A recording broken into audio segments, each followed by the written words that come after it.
민족 최대의 명절인 추석입니다. 이런 명절을 맞이하면 너나 할 것 없이 명절 고향을 떠올립니다. 여러분 혹시 고향 다녀오셨습니까? 신앙생활이란 도대체 무엇일까? 성경은 신앙생활이란 고향을 떠올리며 고향을 그리워하고 고향을 사모하며 더 나아가 고향으로 향하여 나아가는 것이 신앙생활이다. 그렇게 알려줍니다. 하지만 성경에서 말하고 있는 이 고향은 우리가 생각하는 시각과는 좀 다르다고 볼 수 있습니다. 성경은 우리가 두 개의 고향을 가지고 있다라고 알려주고 있죠. 히브리서 11장 15절에 보시면 나온 바 본향을 가지고 있다. 우리에게는 나온 바 본향이 있다. 이어서 16절에는 더 나은 본향이 있다. 그렇게 말하고 있습니다. 나온 바 본향은 어디일까요? 바로 육적인 고향입니다. 우리가 태어났던 곳, 우리의 믿음, 우리의 형제 친척이 있는 곳, 내가 자랐던 곳, 뛰놀았던 곳, 바로 그곳을 성경은 나온 바 본향이라 그렇게 가르치고 있습니다. 그런데 그런 고향만 있는 것이 아니라는 것입니다.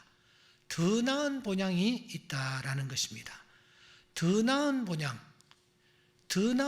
있는데 신앙생활이란 도대체 뭔가? 나온 바 본향에서 나와서 더 나은 본향을 향하여 나아가는 것, 이것이 신앙생활이라고 가르쳐주고 있습니다. 이와 같은 사실을 믿음의 조상 아브라함을 통하여 우리에게 깨우쳐 주는 것입니다. 사도행전 7장 2절에 보면 스데반이 설교하면서 이렇게 설교합니다. 우리 조상 아브라함이 하란에 있기 전 메소포타미아에 있을 때에 영광의 하나님이 나타나셨다. 말씀하시기를 내 고향과 친척을 떠나 내가 내게 보일 땅으로 가라 하시니, 그러니까 내 고향과 친척은 나온 바 본향입니다. 보일 땅으로 가라, 이 말은 더 나은 본향을 가리키는 것입니다. 아브라함은 고향이 메소포타미아였습니다. 그곳에서 부모님과 형제들과 함께 오손도손 잘 살고 있었습니다. 이 메소포타미아는 세계 4대 문명 발상지 가운데 하나입니다. 아주 비옥한 땅들이 있는 곳이었습니다. 문화가 발달되었습니다. 세계 최고의 도시였습니다. 그러니까 그곳에서 이 아브라함은 그 어떤 걱정이나 근심이나 빈피감이 없이 하루하루 살고 있었습니다. 그런 아브라함에게 하나님이 나타나시는 것입니다. 너는 지금 있는 이 땅, 내 본토, 친척, 아비 집을 떠나 내가 내게 지시할 땅으로 가라. 하나님이 왜 이 아브라함에게 이 명령을 하셨을까요? 아브라함을 통하여 믿음이라는 것이 도대체 무엇인지를 우리에게 알려주기 위함인 것입니다. 그래서 히브리서 11장 8절에 보면 믿음으로 아브라함은 부르심을 받았을 때에 순종하여 장래의 유업으로 받을 땅에 나아갈새 갈 바를 알지 못하고 나아갔다. 그렇게 말하는 것입니다. 믿음이란 무엇인가? 고향을 떠나라는 하나님의 명령 앞에 아브라함처럼 순종하여 나아가는 것. 비록 갈 바를 알지 못할지라도 담대하게 말씀에 순종하여 나아가는 것. 나온 바 본향에서 더 나은 본향을 향하여 나아가는 것. 그것이 바로 믿음의 여정이요 신앙생활임을 우리에게 알려주는 것입니다. 그러면은 우리가 나아가야 할 더 나은 본향은 도대체 어디에 있으며 그 본향을 향하여 나아갈 때에 꼭 필요한 것이 도대체 무엇일까요? 예수님께서 어느 날 사랑하는 제자들을 앞에 앉혀놓고 이렇게 말씀하십니다. 얘들아, 너희는 마음에 근심하지 말라. 내 하나님을 믿으니 또 나를 믿으라. 이렇게 말씀하시고 난 뒤에 갑자기 내 아버지 집에 거할 곳이 많도다. 그렇지 않으면 너희에게 일러서리라. 내가 너희를 위하여 거처를 예비하러 가노니 가서 너희를 위하여 거처를 예비하면 내가 다시 와서 너희를 내게로 영접하여 나 있는 곳에 너희도 있게 하리라고 말씀했습니다. 도대체 이게 무슨 말씀일까? 너무 궁금했던 도마가 이렇게 질문을 합니다. 주여, 주께서 어디로 가시는지 우리가 알지 못하거늘 그 길을 어찌 알겠습니까? 바로 그때 주님께서 그 유명한 말씀을 주시죠. 내가 곧 길이요 진리요 생명이니 나로 말미암지 않고는 아버지께로 올 자가 없느니라. 주님이 말씀하셨습니다. 여기에 나로 말미암지 않고는, 이 말은 나를 믿지 않고는 이런 뜻입니다. 나를 따르지 않고는 이런 뜻입니다. 길이요 진리요 생명이신 예수를 따르지 아니하면 절대로 더 나은 본향을 향하여 나아갈 수 없다라는 것입니다. 하지만 예수님을 따르게 되면, 우리가 예수 그리스도를 믿게 되면 길이요 진리요 생명이신 그분이 친히 우리의 길이 되셔서 당신이 친히 예비해 놓으신 저 더 나은 본향, 하늘에 있는 그 본향으로 우리로 하여금 나아가게 해 주신다라는 것입니다. 그렇습니다. 결국 믿음입니다. 오직 이 믿음만이 우리로 하여금 하나님 나라에 이르게 하는 것입니다. 그런데 당시 유대주의자들, 할례당들은 믿음만 가지고서는 안 된다라고 강변했습니다. 믿음만 가지고서는 더 나은 본향, 구원에 이를 수 없다, 하나님 나라에 이를 수 없다라고 주장했습니다. 하나님 앞에 서기 위해서는 율법을 지켜야 한다. 율법을 지키는 표징으로 할례를 받아야만 한다. 이와 같은 주장을 교인들에게 퍼뜨리기 시작했습니다. 여러분, 오늘날 신천지라는 집단에서 우리와 똑같은 성경을 들고 있습니다. 똑같은 성경을 들고 있으면서도 그들은 우리와 다른 복음을 지금 전하는 것입니다. 할례당들이 마찬가지였습니다. 유대주의자들이 마찬가지였습니다. 그들이 다른 복음을 전하고 있었습니다. 그러자 많은 갈라디아 교인들이 혹하며 그들이 전하는 이 다른 복음에 현혹되기 시작했습니다. 그래서 바울이 급히 편지를 쓰게 된 것입니다. 이것이 갈라디아서였습니다. 1장 6절에 보시면 그렇게 말합니다. 그리스도의 은혜로 너희를 부르신 이를 이같이 속히 떠나 다른 복음 따르는 것을 내가 이상하게 여기노라 하면서 바울 사도는 그들의 문제를 지적합니다. 율법의 한계를 지적합니다. 우리가 여러분 지난 시간에 하나님의 언약이 폐기될 수 있는가 하는 주제를 가지고 우리가 나눈 바 있습니다. 하나님께서 약속하신 이 언약이 없어질 수 있느냐? 폐기가 될 수 있느냐? 갈라디아서 3장 15절에 보시면 형제들아 내가 사람의 예대로 말하노니 사람의 언약, 여기 사람의 언약은 유언장을 뜻합니다. 사람의 언약이라도 정한 후에는 아무도 폐하거나 더하거나 하지 못하느니라. 당시에 유언장이 보편화되어 있었습니다. 평균 연령이 27살이었습니다. 얼마나 젊은 사람들이 많이 전쟁에서 희생되었는지 모릅니다. 그러므로 많은 사람들이 유언장을 쓰는 것을 보편화하고 있었습니다. 유언장을 써두어야 된다라고 생각했던 것입니다. 이 유언장을 예로 들면서 바울이 말하는 것입니다. 우리가 유언장을 써두는데 그 유언장을 한번 쓰고 도장을 찍어 공정을 해놓고 나면 이 유언장이 폐하여지느냐? 이 유언장에 무엇을 더할 수 있느냐? 그럴 수 없지 않느냐? 하물며 하늘 하나님께서 우리에게 약속하신 언약이 폐기될 수 있단 말인가? 그 옛날 아브라함을 잠재워 놓으시고 쪼갠 고기 사이로 왔다 갔다 하시면서 세우신 피의 언약, 갈보리의 언약, 십자가의 언약, 그 언약이 폐하여질 수 있느냐? 절대로 폐하여질 수 없다. 바울이 이 점을 강조했습니다. 그리고 난 뒤에 이번에는 율법이란 그러면 어떤 것인가?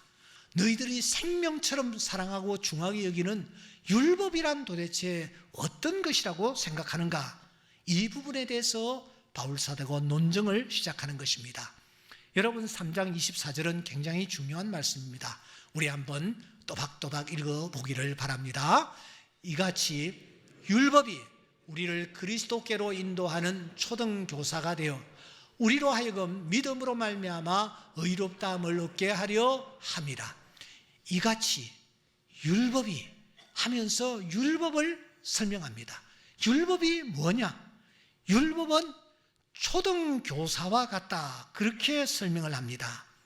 이 초등교사로 번역한 파이다 고고스는 성경에서, 이전 성경에서는 몽학 선생이라 그렇게 번역을 했더랬습니다. 옛날 성경이 또 잘 번역된 것은 훨씬 더 잘 번역이 되어 있습니다. 그런데 파이다 고고스를 몽학 선생으로 번역을 했는데 이번에 번역을 하면서 이것을 초등교사라 그렇게 번역을 했습니다. 이 번역은 제가 생각할 때는 원뜻에서 상당히 벗어난, 그래서 오해를 불러일으킬 수 있는 여지가 있다라고 봅니다. 파이다 고고스는 초등교사가 아니기 때문입니다. 그렇다고 선생도 아닙니다. 개인교사도 아닙니다. 여러분, 이 파이다 고고스라는 이 단어는 노예제도가 있던 시절에 사용되어진 단어이기 때문입니다. 그 시절 미국 남부에서는 노예제도가 횡행했었죠. 그때에 주인의 어린 아이를 돌보는 흑인 여자 노예가 있었습니다. 우리가 영화에서 가끔씩 이 흑인 여자 노예를 만납니다. 낸이라고 불렸습니다. 하지만 파이다 고고스는 낸이도 아닙니다. 낸이는 여자 노예인 반면에 파이다 고고스는 남자 노예를 지칭했기 때문입니다. 여러분, 우리 모두가 다 사실 자녀 교육에 대해서 관심을 참 많이 쓰잖아요. 여러분 가정에서 자녀 교육을 시킬 때에 남편이 주도권을 가지고 있나요? 아니면은 아내가 주도권을 가지고 있나요? 누가 주도권을 가지고 자녀 교육을 시키고 있습니까?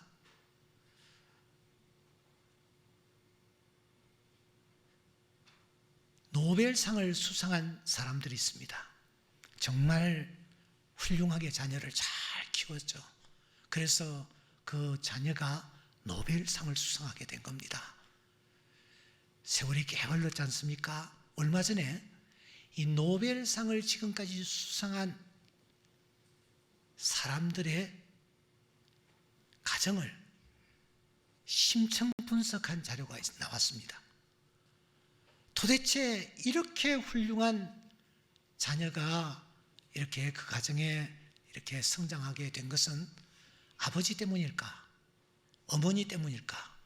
이것을 심층 분석한 것입니다.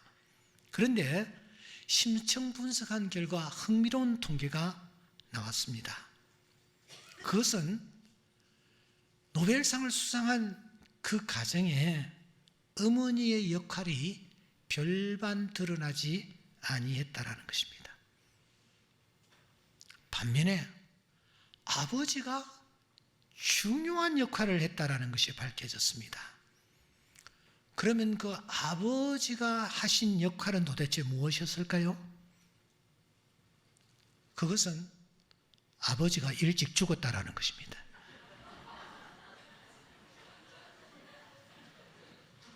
오늘 여기에 참석한 우리 그 아버지들 상당히 심각한 미션을 하나 받아 돌아갑니다.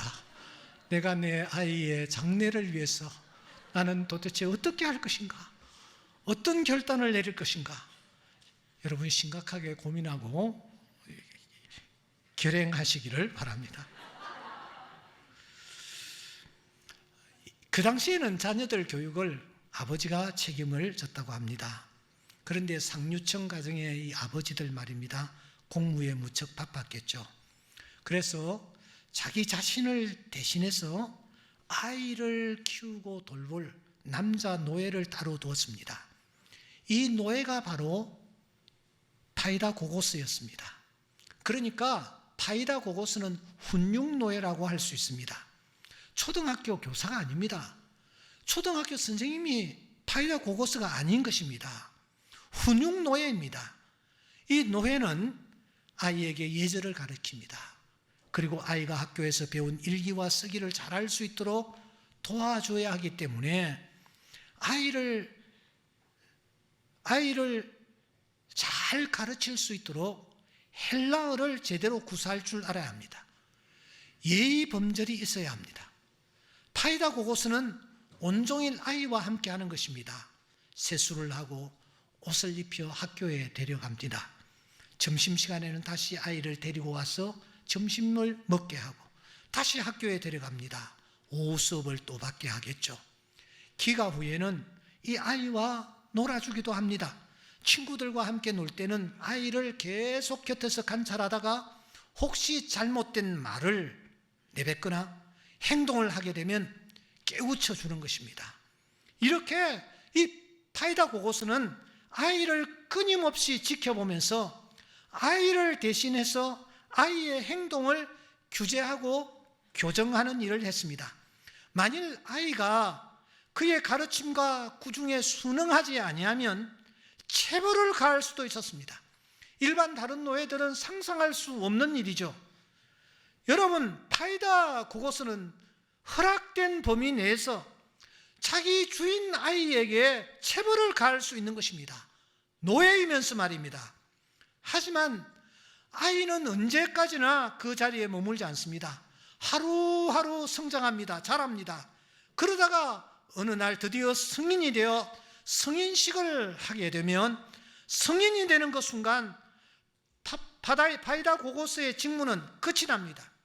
그때부터 아이와 이 파이다고고스는 역전이 됩니다.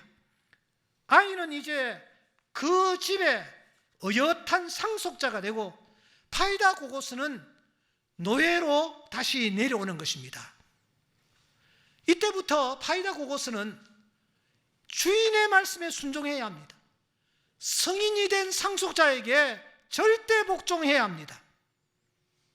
이와 같이 파이다고고스는 언제까지나 자신의 직무를 행하는 것이 아니라 그 상속자가 미성년자인 동안에만 성인이 되기 전까지만 그에게 영향을 미치는 것입니다. 그러다가 그 아이가 성년이 되는 순간 자기는 노예의 자리로 다시 돌아오는 것입니다. 바울 사도는 지금 기가 막힌 예를 들고 있습니다. 율법이 도대체 뭐냐? 율법은 파이다고고스이다. 파이다고고스와 똑같다. 그렇게 바울 사도가 설명하는 것입니다. 갈라디아서 3장 23절 말씀 보십시오. 믿음이 오기 전에 우리는 율법 아래 매인바되고 계시될 믿음의 때까지 갇혔느니라. 이 말은 믿음이 오기 전에는, 성년이 되기 전에는 우리가 이 율법 아래에 매여 있었다 하는 것입니다. 믿음의 때까지 우리는 갇혀 있었다. 믿음이 그 율법이 시키는 대로, 때리면 때리는 대로 맞으면서 있어야만 하는 존재였다라는 것입니다. 3장 25절.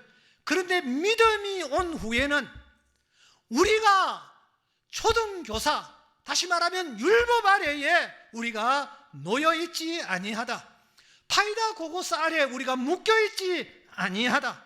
그렇게 말씀하는 것입니다. 여기에서 더 중요한 것은 믿음이 오기 전, 믿음이 온 후라는 표현입니다. 사랑하는 여러분, 믿음이 내 안에서 생기는 것이 아닙니다. 믿음이 내 안에서 어느 날 자연스럽게 잉태하는 것이 아니라는 것입니다. 어느 날 내가 믿음이 생겨서 내가 교회 한번 가봐야지 해서 교회 나온 사람이 한 사람도 없다라는 것입니다. 믿음은 오는 것입니다. 하나님이 보내주신 것입니다.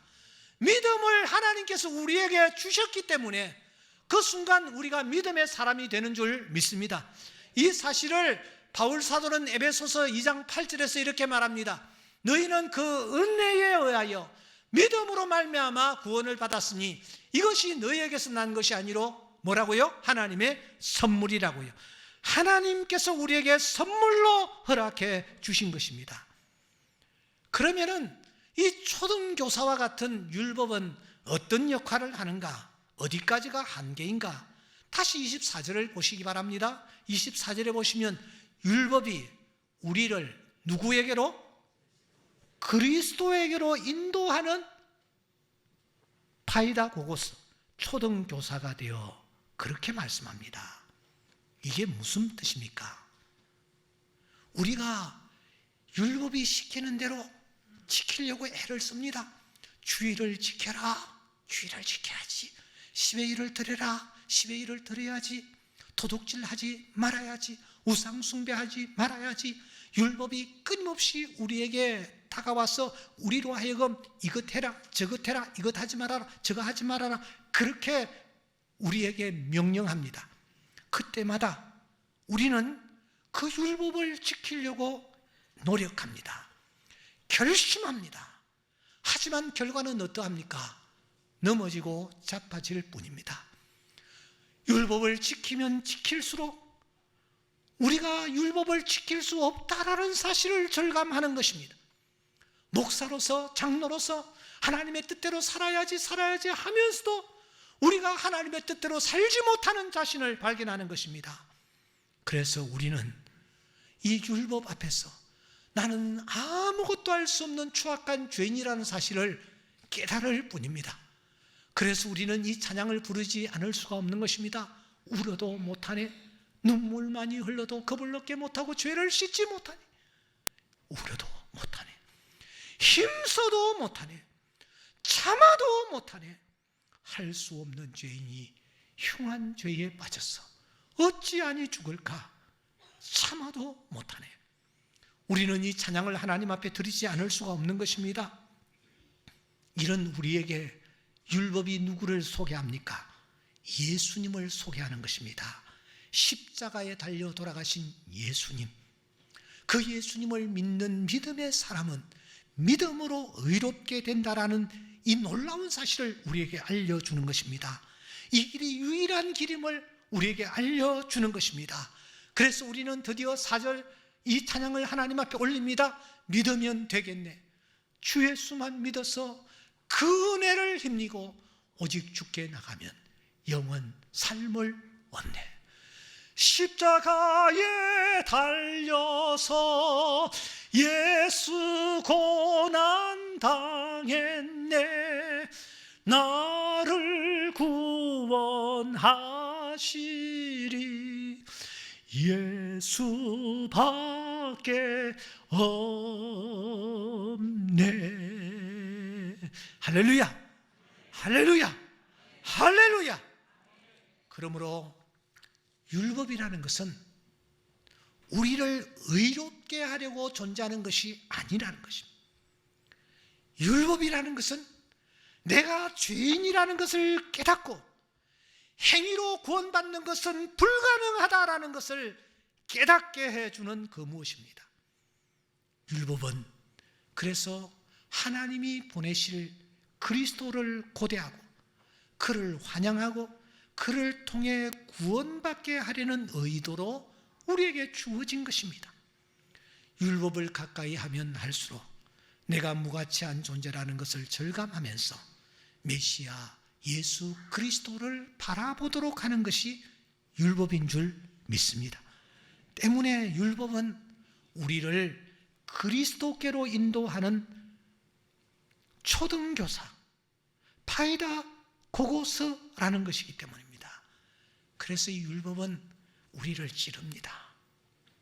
잘못했을 때 우리를 때리기도 합니다. 고통스럽게도 합니다. 그래서 율법 앞에서 우리는 아픔을 느낍니다. 괴로움을 느낍니다.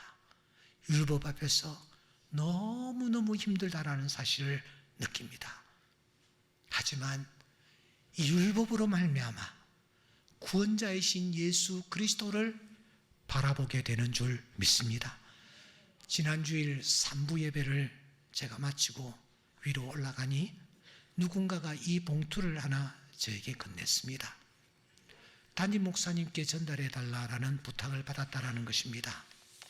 제가 이 봉투를 열어보니 세상에 A4 8페이지 분량에 달하는 장문의 편지가 이 안에 들어있었습니다. 그래서 제가 이 편지를 열어보았습니다. 안녕하세요, 목사님. 저는 3년 반 전에 피국으로 가족 언어학 연수차 떠났습니다. 이렇게 시작한 편지는 그가 그동안 그곳에서 겪었던 코로나, 홍수, 지진, 화산 폭발, 붕괴 사고, 한인 피살 사건 등 형언할 수 없이 어렵고 힘들었던 순간순간을 무려 8페이지에 걸쳐서 소상히 고백하고 있었습니다. 그러던 중에 어찌 한국에 잠시 나오게 되었고 마침 우리 교회에서 진행했던 세겹줄 특별 새벽기도회와 새벽줄 새벽기도회 마무리 기도회인 금요 성취회에 이 분이 참석하여 새 힘을 얻었노라며 이분이 이 편지 마무리를 이렇게 하고 있습니다. 지금의 저는 많은 것을 잃은 이미 현실의 삶에 직면해 있습니다. 이미 집을 잃었습니다. 이미 돈을 잃어버렸습니다. 이미 남편을 잃어버렸습니다. 이미 많은 관계를 잃어버렸습니다. 이미 한국에서 갖고 있던 모든 것들을 다 잃었습니다. 그런데요, 목사님, 저 지금이 살아온 지난 어떤 시간보다 제일 행복하답니다. 스스로 위안이나 체면이 아니라 콧노래가 나올 만큼 하루하루가 너무 편안하고 즐겁습니다. 왜냐하면 저에게는 갖고 있는 아직이 있기 때문입니다. 아직 주님이 제 아버지이십니다.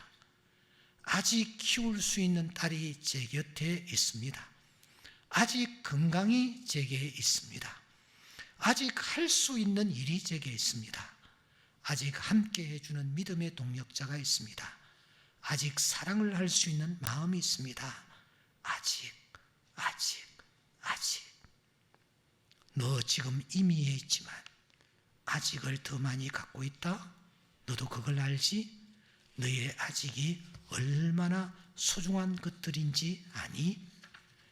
그 아직은 너의 힘으로 가진 것이 아니라 다 내가 너에게 거저 준 거라는 걸 달아. 난 너에게 임의보다 아직을 더 많이 주었다. 아직을 바라보고 기대해라. 설명이 좀 필요합니다. 세겹줄 기도회를 마무리했던 지난 금요일 저녁 성취회 때 저는 삼손 스토리를 중심으로 임의와 아직 사이에서라는 제목으로 말씀을 나눈 바 있습니다. 삼손은 다 끝났습니다.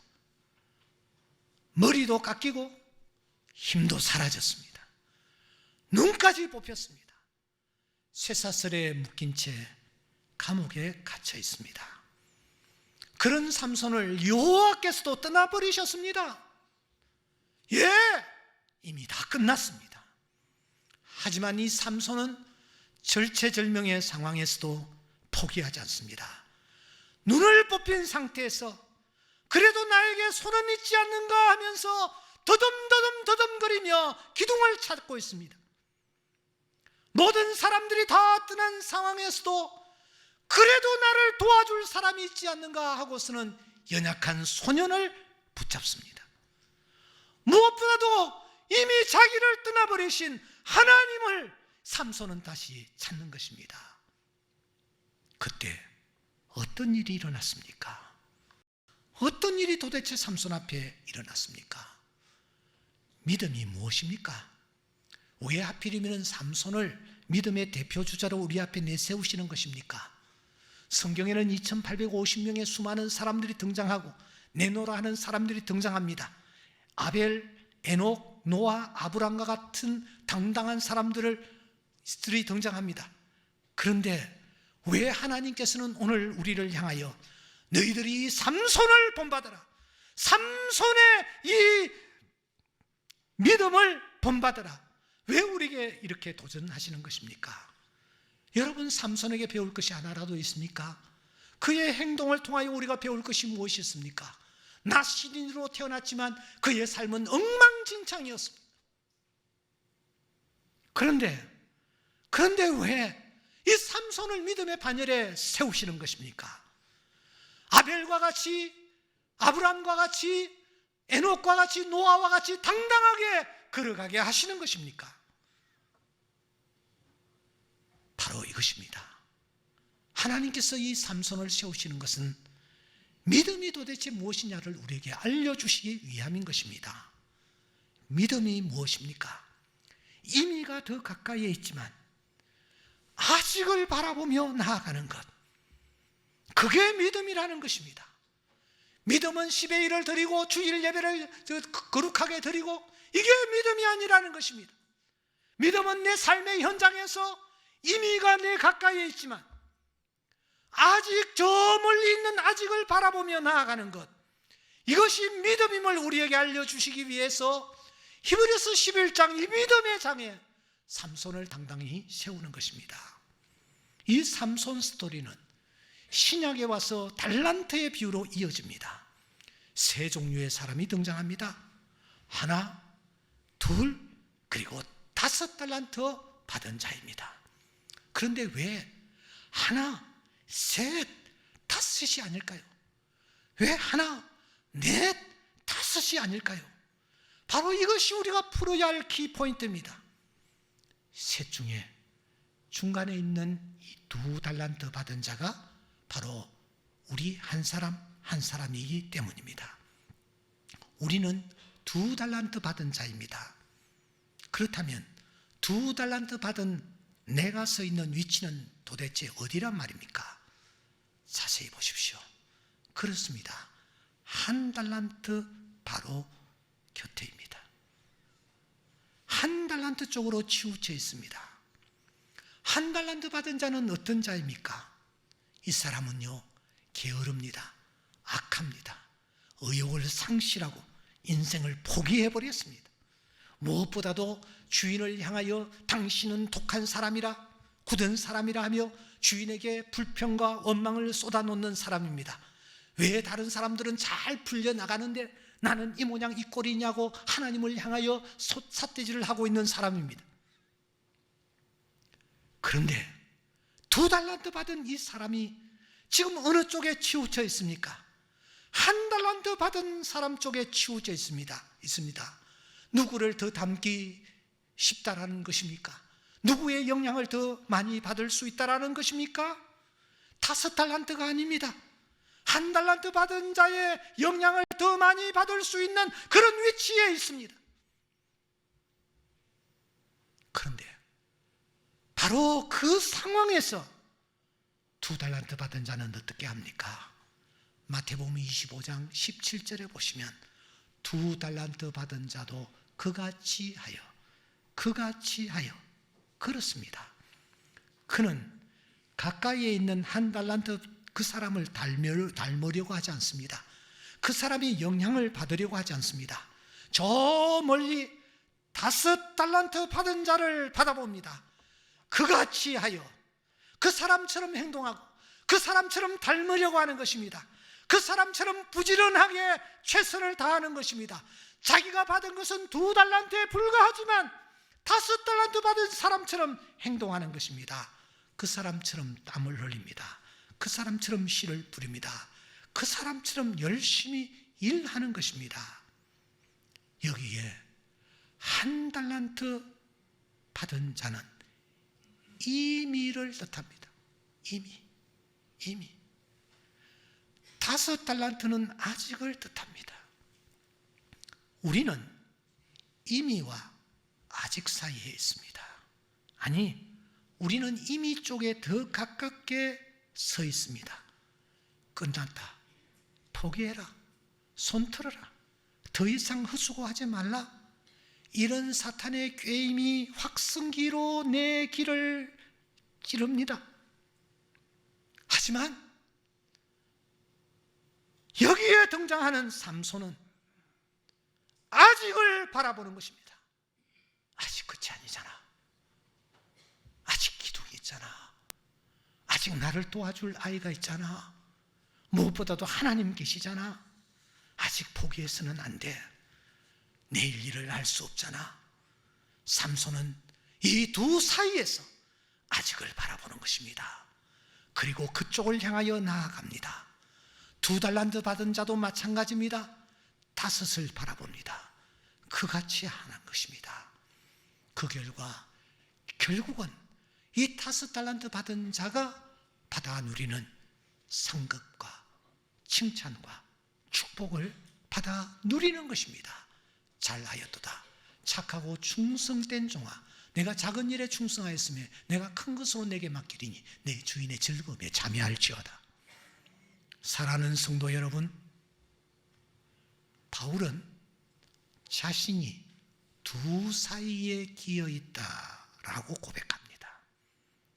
내가 그 둘 사이에 끼었으니 차라리 세상을 떠나 그리스도와 함께 있는 것이 훨씬 더 좋은 일이라 그렇게 하고 싶으나, 이 고상한 말인데 원색적으로 제가 표현하겠습니다.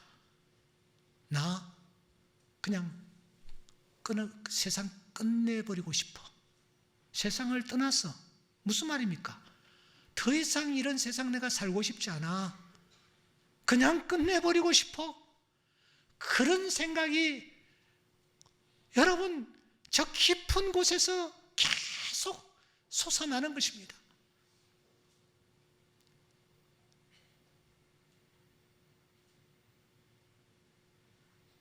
바울만 끼어 있을까요? 우리도 다 그 두 사이에 끼어 있습니다. 이미 쪽에 더 가깝게, 1달란트에 더 가깝게 우리가 서 있습니다. 부부싸움 하시면서 여러분 이런 생각 들은 적은 없습니까? 불을 질러버리고 끝내버리죠. 그래서 화재가 일어나는 경우는 또 얼마나 많습니까? 칼부림을 하다가 상대를 칼로 찔러서 여러분 생명을 잃게 하는 경우는 얼마나 또 많습니까?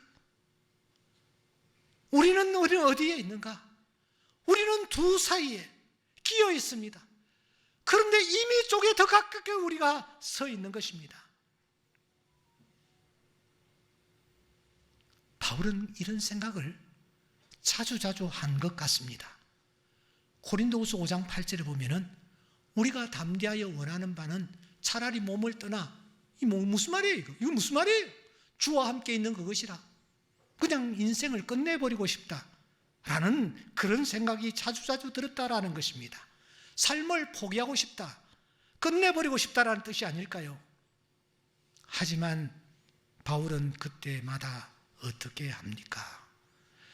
그렇게 하고 싶으나 24절, 내가 육신으로 있는 것이 너희를 위하여 더 유익하리라. 내가 죽지 않는가, 내가 그냥 이렇게 지금 최선을 다하는 것, 이것이 더 유익하리라. 자, 저를 보세요. 여러분들은 지금 어떤 상황이십니까? 혹시 삶을 포기하고 싶은 그런 상황에 놓여 있지는 않습니까? 끝내버리고 싶은 그런 생각으로 오늘 예배에 참석하신 분들은 없습니까? 이미 쪽에 자꾸 눈길이 갑니까? 1달란트 받은 자가 행했던 그 모습, 그게 자꾸 눈에 아른거리고 있습니까? 아직은 아닙니다. 아직을 붙잡으셔야 합니다. 왜냐고요? 우리에게는 믿음이 있기 때문입니다. 믿음을 선물로 받았기 때문입니다. 지금 우리는 믿음이 오기 전이 아닙니다. 믿음이 온 후입니다.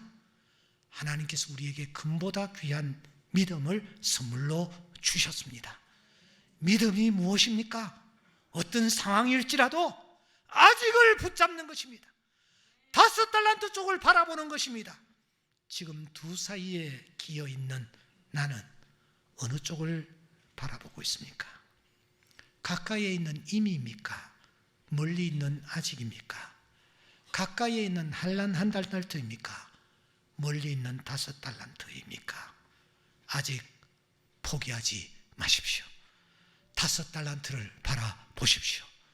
주님은 우리 편이십니다.